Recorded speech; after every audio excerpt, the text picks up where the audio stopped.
Bab 671. Hanya itu saja. Dia pergi ke sana secara langsung. Setelah mendengar apa yang dikatakan Raja Ki Utara, Sony menghela nafas dalam hatinya. Dia tahu bahwa Tanah Kuno tidak terlalu peduli dengan keuntungan pasar Tao, tapi Tanah Kuno pasti tidak akan menyerah pada warisan Wan di tangan Sander Ye. Warisan Wan. Tidak hanya Tanah Kuno, tetapi juga klan Zhen dan keluarga Shen akan mengincarnya.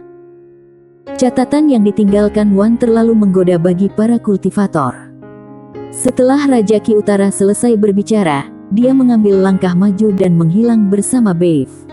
Dia tahu betul bahwa kalau dia ingin mendapatkan warisan yang ditinggalkan oleh Wan, dia harus melakukannya sesegera mungkin. Karena Raja Iblis lainnya, klan Zhen, dan keluarga Shen bisa saja mengambil tindakan. Di istana, Sony menggelengkan kepalanya sedikit. Dia sebenarnya ingin membujuknya, tapi dia tahu bahwa Raja Iblis di depannya tidak mau mendengarkan sama sekali. Karena di mata pihak lain, Sony tidak memiliki bobot sama sekali. Kalau dia mencoba membujuk dengan kata-kata, itu hanya akan menjadi tidak menyenangkan dan bahkan berbahaya. Sony menggelengkan kepalanya lagi, lalu berbalik dan pergi. Di keluarga Shen. Pada hari ini, seorang lelaki tua meninggalkan keluarga Shen bersama seorang wanita muda. Lelaki tua itu mengenakan jubah hitam, dengan janggut dan rambut putih, sedangkan wanita di sampingnya mengenakan gaun seputih salju, dan sangat arigun. Wanita itu tiba-tiba berkata, "Tetua pertama, apakah menurutmu Sander Ye akan memberi kita buku harian itu?" Orang tua itu berkata dengan tenang, "Tidak." Wanita itu memandang lelaki tua itu, dan lelaki tua itu berkata, "Tidak masalah, kita bisa rampok." Wanita itu terdiam. Orang tua itu mengangkat kepalanya dan melihat ke langit, tanpa ekspresi. Segala sesuatu di dunia ini hanya dapat diperoleh oleh mereka yang memiliki kekuatan. Wanita itu tiba-tiba bertanya, "Tetua pertama, kenapa Wan meninggalkan keluarga Shen?" Wajah lelaki tua itu tiba-tiba menjadi sedikit jelek. Wanita itu memandang lelaki tua itu, menunggu jawaban. Faktanya, tidak ada seorang pun di generasi muda keluarga Shen yang mengetahui alasan Wan meninggalkan keluarga Shen, dan ini bisa dikatakan sebagai hal yang tabu di keluarga Shen, hal tabu yang tidak berani disebutkan oleh siapapun. Oleh karena itu, banyak orang hanya mengetahui bahwa sosok legendaris Wan berasal dari keluarga Shen, tapi mereka tidak mengetahui alasan Wan meninggalkan keluarga Shen. Orang tua itu sepertinya mengingat masa lalu, sedikit kerumitan muncul di matanya, dan akhirnya dia menghela nafas dengan suara rendah. Wanita itu tidak mengerti, jadi dia terus bertanya, "Bisakah tetua pertama memberitahuku sesuatu?" Pria tua itu melirik wanita di sebelahnya. Memikirkan identitas istimewanya, dia ragu-ragu sejenak, lalu berkata, "Aku tidak tahu secara spesifik. Aku hanya tahu bahwa Wan memiliki konflik dengan kepala keluarga Shen dan para tetua. Aku tidak tahu apa kontradiksinya, aku hanya tahu bahwa Wan membunuh 6 tetua pada waktu itu." Berbicara tentang ini, dia menggelengkan kepalanya sedikit. Pertikaian internal itu hampir membawa bencana bagi keluarga Shen. Wanita itu berkata dengan sungguh-sungguh, "Dengan bakat Wan yang menakutkan, keluarga pasti akan melakukan yang terbaik untuk mengembangkannya, dan tidak akan ada konflik dengannya." Lelaki tua itu mengangguk, "Ya, ini juga sesuatu yang membuat banyak anggota klan bingung, tapi menurutku ini mungkin ada hubungannya dengan seorang wanita." Wanita itu menoleh ke arah lelaki tua itu, yang berkata, "Aku mendengar kakekku pernah berkata bahwa Wan menyukai seorang wanita saat itu, tetapi keluarga tidak setuju dengan pengejarannya terhadap wanita itu. Mungkin inilah alasannya, tapi aku tidak tahu secara spesifik."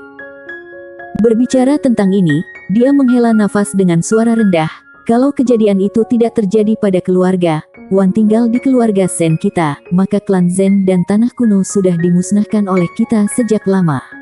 Tidak hanya itu, bahkan roh leluhur tanah itu juga harus tunduk pada keluarga Shen." Setelah berbicara, sedikit kerumitan muncul di matanya. Memang benar, kalau Wan tetap tinggal di keluarga Shen saat itu, dengan kekuatan Wan yang menakutkan dan keluarga Shen, di seluruh alam semesta, siapa yang akan menjadi lawan keluarga Shen? Keluarga Sen benar-benar menjadi keluarga terkuat di alam semesta. Sayangnya, Wan akhirnya putus dengan keluarga dan meninggalkan keluarga Sen. Kepergian Wan bukanlah sebuah pukulan kecil bagi keluarga Sen. Wanita itu tiba-tiba berkata, "Aku telah menyelidiki Wan. Dia memiliki kepribadian yang lembut dan tidak seperti orang yang kejam." Orang tua itu berkata dengan suara yang dalam, "Serlena Sen, berhati-hatilah dengan apa yang kamu katakan." Wanita itu memandang lelaki tua itu, yang berkata dengan serius, "Serlena Sen, biar aku katakan satu hal lagi. Kamu memiliki status khusus dan ditakdirkan untuk menjadi luar biasa di masa depan. Tapi, kamu harus tahu bahwa posisimu belum mantap. Kalau kamu menyelidiki hal-hal ini sekarang dan orang-orang dari generasi yang lebih tua itu tahu kamu." Wanita bernama Serlena Sen berkata dengan tenang, "Aku mengerti maksud dari tetua pertama." Orang tua itu mengangguk sedikit, "Sebaiknya jangan menyebutkan kejadian masa lalu ini, agar tidak membuat orang-orang tua itu tidak bahagia, karena kekesalan mereka bukan hal yang baik untukmu." Serlena Sen mengangguk, "Aku hanya sedikit penasaran. Itu saja." Membalikkan kasus. Dia tidak memiliki ide ini, dia belum memiliki kemampuan, Wan telah memilih untuk bertarung, jadi meskipun kasus dibalik, itu tidak ada artinya. Seolah memikirkan sesuatu, Serlena Sen tiba-tiba berkata, "Sander Ye bisa mendapatkan warisan Wan, aku kira dia bukan orang biasa. Kita harus lebih berhati-hati." Orang tua itu mengangguk, "Ini pasti. Orang ini bisa membunuh Rano Dao, dia pasti seorang jenius yang tiada taranya.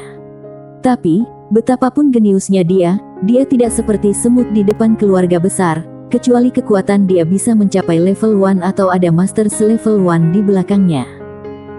Setelah mengatakan ini, dia mencibir, "Jelas ini tidak mungkin. Belum pernah ada karakter seperti Wan dalam sejuta tahun. Meskipun Sander Ye adalah jenius, untuk saat ini, dia pasti tidak memiliki kekuatan mengerikan seperti Wan. Adapun kekuatan di belakang Sander Ye, kalau ada seseorang di belakang Sander Ye, mustahil bagi keluarga Sen untuk tidak mengetahui tentang master seperti Wan." Serlena Sen melirik ke arah tetua pertama di sampingnya dan tidak berkata apa-apa. Intuisinya memberitahunya bahwa Sander Ye ini pasti sangat luar biasa, karena pihak lain berani mengabaikan klan Zen dan tanah kuno dan menghancurkan pasar Tao. Orang seperti itu entah bodoh dan tidak kenal takut atau dia tidak takut pada tanah kuno, klan Zen dan pasar Tao sama sekali. Dia lebih memilih yang terakhir. Pada saat ini, waktu dan ruang di depan tetua pertama tiba-tiba sedikit bergetar. Setelah beberapa saat, wajah tetua pertama menjadi gelap. Raja Qi Utara telah pergi mencari Sander Ye. Serlena Sen mengerutkan kening. Tetua pertama berkata dengan wajah muram, "Tidak mungkin Raja Iblis secara pribadi mengambil tindakan dalam urusan pasar Tao. Jelas sekali, Raja Iblis ini pergi karena catatan yang ditinggalkan oleh Wan." Setelah mengatakan itu, dia menarik Serlena Sen dan langsung menghilang. Di dalam pagoda kecil, Sander Ye berdiri di langit berbintang, matanya sedikit tertutup dan napasnya tertahan. Setelah waktu yang tidak diketahui, Sander Ye tiba-tiba membuka matanya. Dalam sekejap, seluruh langit berbintang menjadi ilusi, kemudian pedang keluar dari ruang dan waktu di depannya. Bang! Seluruh dunia pagoda kecil bergetar hebat. Sudut Sander Ye sedikit terangkat. Waktu dan ruang ditumpangkan 3 kali berturut-turut. Dia telah melatih keterampilan pedang ini selama 5 tahun terakhir, dan sekarang, dia akhirnya berhasil. Dia memperkirakan kekuatannya setidaknya beberapa kali lebih tinggi dari sebelumnya, dan kalau kekuatan pedang King Xuan dan garis keturunan ditambahkan, kekuatannya akan menjadi lebih menakutkan. Awalnya dia ingin meminta Arya untuk datang dan mencoba keterampilan pedangnya, tapi kemudian dia memikirkannya dan memutuskan untuk tidak melakukannya. Dia tidak ingin dipukuli. Kekuatan Arya sungguh keterlaluan. Seolah memikirkan sesuatu, Sander Ye datang ke awan. Jauh di dalam lautan awan, Maya Ao sedang duduk bersila di tanah, memancarkan aura yang kuat. Pada saat ini, aura Maya Ao menjadi semakin kuat, dan lautan awan terus bergulung di sekitar tanah. Senyuman muncul di wajah Sander Ye. Terlihat jelas Maya Ao hendak menerobos. Pada saat ini, Arya tiba-tiba muncul di samping Sander Ye berbicara ketika Arya berkata, ada aura kuat mendekat. Sander Ye segera meninggalkan pagoda kecil. Begitu dia meninggalkan pagoda kecil itu, aura menakutkan tiba-tiba melonjak, dan dunia tempat dia berada mendidih. Ekspresi Sander Ye tiba-tiba menjadi serius. Ribuan kaki jauhnya dari Sander Ye, ruang dan waktu tiba-tiba terbelah, kemudian seorang pria paruh baya perlahan keluar. Orang yang datang tidak lain adalah Raja Ki Utara. Di samping Raja Ki Utara, ada juga seorang jenderal siluman, yang merupakan Beif yang sebelumnya. Melihat Raja Ki Utara, ekspresi Sander Ye menjadi lebih serius. Dia tahu bahwa orang di depannya pasti Raja Iblis, karena aura pihak lain begitu menakutkan sehingga tidak sebanding dengan Beif. Yang ini perlu dilawan Arya. Pada saat ini, Arya juga muncul di samping Sander Ye. Dia menatap Raja Ki Utara dengan ringan, ekspresinya tenang. Raja Ki Utara muncul dan matanya tertuju pada Arya. Ketika dia melihat Arya, dia sedikit mengernyit. Sebelum dia datang, dia sudah mengetahui bahwa ada monster jahat yang mengikuti Sander Ye, tapi dia tidak menyangka bahwa monster jahat itu ternyata adalah seorang gadis kecil. Ini mengejutkannya. Raja Ki Utara memandang Sander Ye, serahkan buku harian itu dan aku akan membuat kematianmu lebih mudah. Hidup. Tentu saja, dia tidak akan membiarkan orang jenius seperti itu hidup. Meskipun dia tidak takut, dia tidak ingin menimbulkan masalah. Masalahnya bisa diselesaikan sekarang, jadi kenapa menunggu sampai nanti? Sander Ye mundur selangkah dan berkata, kalau kamu mengalahkan bibi Aryaku, aku akan menyerah. Kalau Arya dikalahkan, dia tidak perlu bertarung. Raja Ki Utara memandang Arya dengan ringan, lalu berkata, dia adalah kepercayaanmu. Sander Ye mengangguk dengan cepat, ya. Raja Ki Utara berkata dengan tenang, kalau begitu aku akan memukulinya sampai mati di depanmu. Setelah mengatakan itu, dia tiba-tiba meninju Arya dari udara. Langit dan bumi langsung terdiam. Wajah Arya tanpa ekspresi, dia mengangkat tangannya dan meninju. Bang! Dalam sekejap, Sander Ye, jenderal siluman Beif di sampingnya, langsung terlempar sejauh puluhan ribu kaki. Ketika keduanya berhenti, mereka berdua melihat ke area tempat Arya dan Raja Ki Utara berada. Tapi Arya dan Raja Ki Utara tidak mundur selangkah pun. Ekspresi Sander Ye berangsur-angsur menjadi sedikit serius. Benar saja, master dengan 70% keilahian bukanlah sesuatu yang bisa dia tandingi sekarang. Raja Ki Utara menatap Sander Ye dengan tatapan serius yang langka di matanya, karena dia menyadari bahwa dia sepertinya meremehkan gadis kecil di depannya. Arya menjilat manisan haunya, menatap Raja Ki Utara dengan ringan, dan berkata dengan tenang, hanya itu saja. Bersambung.